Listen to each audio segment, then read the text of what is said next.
네, 안녕하세요. 더한공동체교회 매일 5분 묵상. 오늘은 잠언 14장 5절입니다. 제가 읽겠습니다.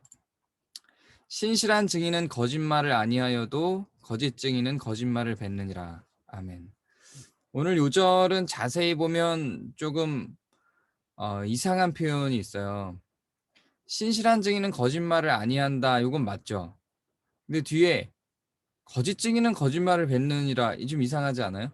거짓 증인은 거짓말을 뱉는다. 거짓 증인은 거짓말을 했으니까 거짓 증인이겠죠. 이렇게 이해가 되잖아요.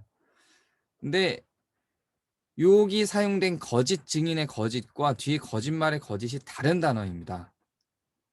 요 앞에 거짓 증인할 때 거짓은 쉐카르라고 하는 단어인데요. 요거는 허상, 허위, 과장 이런 의미예요. 과장하는 이런 의미가 됩니다. 과장 이런 말. 요거는 거짓말이 맞고요. 뒤에 거는.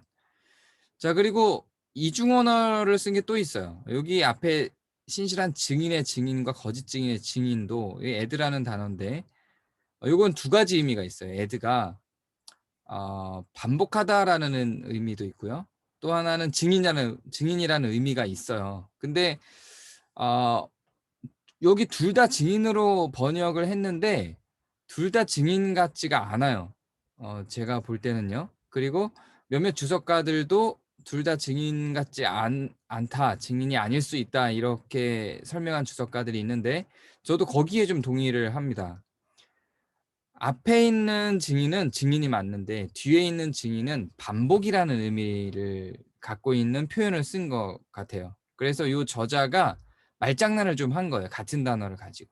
그래서 반복되는 단어를 표현하지만 다른 의미를 쓰려고 한 걸로 보입니다. 근데 한국말을 번역하는 번역가들은 이걸 증인으로 그냥 쓴 것 같아요. 그리고 영어에도 사실은 증인으로 돼 있기는 해요. 근데 주석가들의 주석을 근거로 제가 봐도 제가 요 표현을 봐도 요건 두 번째 것은 증인이라기보다 반복이라는 의미로 사용되는 것이 맞다고 생각이 돼요. 그래서 이렇게 해석하는 게 원래 의미에 좀 더 가까운 것 같아요.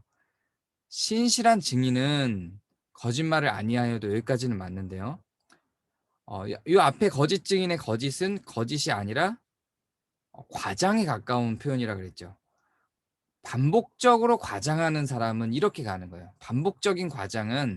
반복적으로 과장하는 사람은 거짓말을 하게 된다 이런 의미에 가까운 겁니다.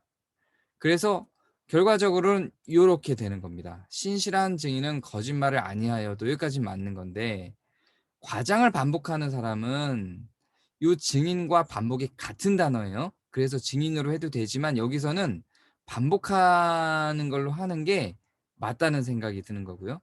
여기에 과장이라고 한 게 원래 성경에서 우리가 읽은 한글말 성경에선 거짓으로 돼 있는데 이게 다른 단어예요. 과장, 허상, 허위 이런 단어거든요. 그래서 과장하는 증인은 이게 말이 안 되니까 여기 또 그냥 거짓 증인으로 바꿔버린 건데 과장을 반복하는 사람으로 가는 게 훨씬 더 원래 이 문장이 갖고 있는 취지에 맞아요. 그리고 이렇게 가야 이 표현이 이상하지 않고 적절한 해석이 됩니다. 다시 한번 읽어보면 이런 거죠. 신실한 증인은 거짓말을 아니하여도 그렇죠? 과장을 반복하는 사람은 거짓말을 하게 되죠. 우리가 과장을 하는 건 거짓말이라고 생각을 안 하는 경향이 있어요. 그쵸? 과장을 하는 건 어 거짓말은 아니잖아. 조금 덧붙였을 뿐이야. 이렇게 되겠죠. 내가 어 수학을 70 점을 맞았는데 누가 물어볼 때 70 점이 창피하니까 80 점, 85점 이렇게 얘기를 해요. 좀 과장한 거죠.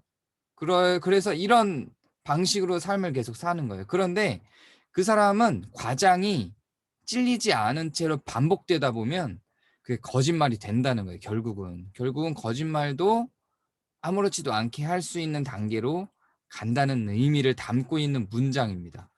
그런데 요 반복이라는 단어가 증인이라는 단어와 같은 단어이기 때문에 두 의미를 갖고 있는 걸 그 잠언의 저자는 말장난을 하면서 같은 단어로 두 의미를 사용하려고 한 것으로 보이는데 같은 단어니까 그냥 둘 다 증인으로 번역을 하면서 이렇게 됐던 거죠. 그럼 거짓 증인은 거짓말을 뱉는다. 이상하잖아요. 그래서 이렇게 가는 게 과장을 반복하는 사람은 거짓말을 하게 된다로 가는 게 훨씬 더 적절한 이해라고 생각을 합니다. 적절한 번역이라고 생각을 해요. 우리들의 말이 과장을 좋아해요. 과장을 좋아하고 과장 반복하게 되죠. 이것을 조심하지 않으면 언젠가는 그 과장이 거짓말도 아무렇지도 않게 하는 길로 우리를 안내하게 될 겁니다. 정확한 표현과 정확한 이해로 소통을 하는 것이 우리를 거짓말장애로 만들지 않는 방법입니다. 오늘 여러분의 삶 속에서 조금의 과장도 없이 진실된 하루가 되기를 바랍니다. 감사합니다.